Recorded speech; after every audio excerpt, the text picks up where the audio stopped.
from the heart of Shyamasundara. And now we will hear about the other Leela in Bhaumavranda. So in response to Brahma's request that he remove the burden of the earth, Krishna was preparing to leave Goloka. At that time, he turned to Radha and said, "Oh beloved, will you not come with me?" Sri Radha hesitantly replied, "Wherever you go, I must also be there. But how can I be happy in a place where there is no Vrindavana, forest, no Yamuna river, and no Govardhan hill?" Krishna understood Radha's concern, and so he put her at ease by transporting to earth an 84 Krosha Goloka, which included Govardhana hill, the Yamuna river, and Goloka's 12 forests. So the blueprint has already come from the eternal Goloka to the Bhauma Vrindavana. Blueprint is not visible. So what is visible to us now is the building, the material elements that are present on the blueprint. Even though Govardhana is eternally, transcendently present in Gokula, according to Garga Samhita, he first took birth from the wife of Mount Drona in Shalamala Dvipa, a land west of Bharatavarsha. When Govardhana was born, Mount Drona and his wife were overjoyed. The demigods showered flowers, and the Himalayas, Mount Sumeru, and other mountains came to offer their respects. The great mountains of the universe circumambulated, worshipped, bowed down before, and then glorified Govardhana with these words: "Our respectful obeisances to Govardhana, King of mountains." In the divine abode of Goloka Vrindavana, which is filled with spiritually perfected gopas, gopis, and cows, you serve Lord Krishna as his personal mountain resort and playground. We repeatedly bow before you and offer you our obeisances, O crown of Goloka, Govardhana hill. You sit on the lap of Vrindavana and are known as the parasol of the Supreme Lord Sri Krishna. So these are all the prayers of the other mountains who has come to see Govardhana when he took birth as the son of Mount Drona. So after speaking these prayers, the mountains departed because they had expressed fealty to Govardhana hill. He is known not merely as the best of mountains, but also as their king. We think king of mountains is Himalayas, but it's actually Govardhan, because Himalaya is also king and glorified Govardhan. After some time, the great sage Pulastya was one day touring the holy places of the universe. As he flew over Shalimala Dvipa, he was drawn to the peerless beauty of Govardhana hill. The sage alighted upon Giriraja, who was luxuriant with flowering Madhavi vines, heavy with abundant fruits, resplendent with precious jewels, and decorated with many colorful minerals. That king of mountains gurgled with the sounds of gushing streams. He was alive with birds, deer, and trees, which were fragrant with countless blooming flowers and vibrant with the calls of peacocks. The sage reflected on Govardhana's naturally sattvic atmosphere and peaceful caves and concluded that this mountain was a fit place not only for performing austerities, but also for attaining liberation. So Pulastya Muni approached Mount Dhruva and revealed his desire to take Drona's son to Kashi. So Pulasmani went to the father, Mount Drona, and he said, okay, can you give your son Govardhana to me? I want to take him to Kashi. Oh, Drona, you are filled with transcendental medicinal herbs, and thus you always restore the people's lives. I am Pulastya of Kashi, and I have come to you with a request. Please give me your son Govardhana. I want to take him to Kashi and place him beside the Ganges so that I can perform austerities there. Then King Drona almost fainted at the thought of losing his son. But he was fearful of being cursed by the sage. This reminds us of Sri Ramachandra and Dasarada. That's how Dasarada felt when the sages came and asked for Lord Ramachandra to kill the demons at the place of their performance of sacrifice in the forest. So Drona, after due reflection, Drona agreed and requested his son Govardhana to accompany the sage. Govardhana hill was gigantic, 8 yojanas long, 5 yojanas wide, and 2 yojanas tall.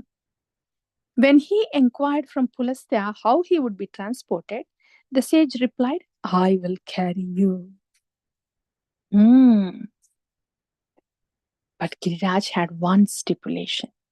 You will not be able to pick me up a second time. I will stay permanently wherever you first put me down. After bowing to Drona, he then rose to sit upon the sage's hand. Govardhana, now he sat on the sage's hand. The sage carried Govardhana upon his right hand. As they both flew towards Kashi, onlookers marveled at the great power of the sage and wondered what he intended to do with the mountain. The sage carried Govardhana upon his right hand. As they both flew towards Kashi, onlookers marveled at the great power of the sage and wondered that what he intended to do with the mountain. As the two were passing over Rajamandala, Govardhana could recognize his eternal home. The land upon which Lord Krishna would soon descend to enjoy herding cows and teasing gopis. The best of Krishna's servants saw his own resting place beside the Yamuna and thought, here is the site at which Krishna will extract tolls from the gopis. So Govardhana could see that blueprint. Even before the Govardhana was placed in the Vraja, he could see. The blueprint is an invisible dham that is from unmanifested spiritual, that is unmanifested Goloka.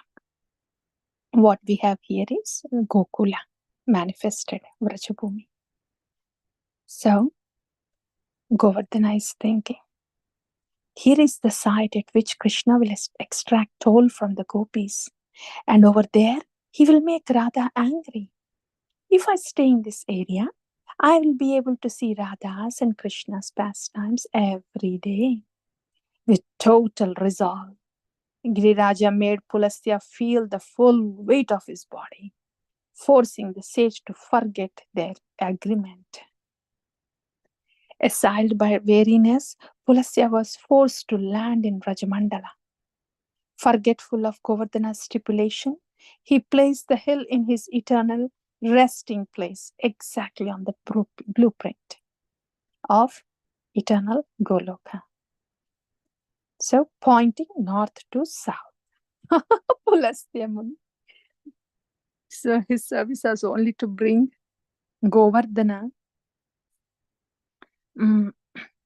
from Drona, Mount Drona, to Vrindavan. So the sage rested beneath a desire tree and bathed in the cool Yamuna. Purified and refreshed, he extended his hand and ordered Govardhana, "Stand up. We have yet to reach our destination." Mm-mm-mm. Why would Govardhana stand up? When Giriraja would not stand up, the sage summoned all his mystic strength, but still he could not lift the hill. He even tried to employ sweet words to entice Govardhana, but the hill would not budge. In response to Pulastya Muni's effort, Govardhana said, "O sage, do not be angry with me. You have broken your own vow. You agreed not to set me down anywhere, but at my final resting place. Since you have set me down here, I shall be true to my promise and move no further." Pulastya became red with anger. His lips trembled as he cursed Govardhana Hill with hurtful words. "O arrogant mountain, you have frustrated my desire to take you to Kashi." Something interesting, right, dear devotees? These are great sages, and the whole purpose of carrying this Govardhana is to sit on the hill and to do the tapasya for what? For self-control. And here he is losing the self-control. So if you are so fond of where you stand, then sink into that earth by the measurement of one sesame seed every day. At that, Pulastya departed, and Govardhana began to sink into the ground of Gokula. Still, so long as Giriraj remains even slightly visible, he will forestall the evil effects of Kali Yuga. Elderly Vaishnavas profess that in their youth, Govardhana was taller than he is now. And it is said that at the time of Krishna's Leela, Giriraj's afternoon shadow reached all the way to Mathura.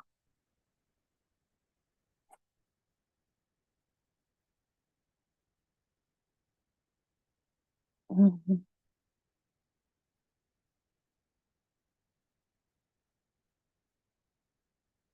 Yeah, that's Pulastya Muni. So, scriptural evidence suggests, they say, that Giriraja appeared in Vrindavana during the pastimes of Lord Ramachandra while his monkey devotees were building a stone bridge to Lanka. So, this we will hear tomorrow. So, until now, we have heard about Giriraj, Govardhana, that he was carried by Pulastya Muni from Drona Mountains up until Vrindavana, and there Govardhana would not get up from. So he received the curse to decrease by one sesame seed every day.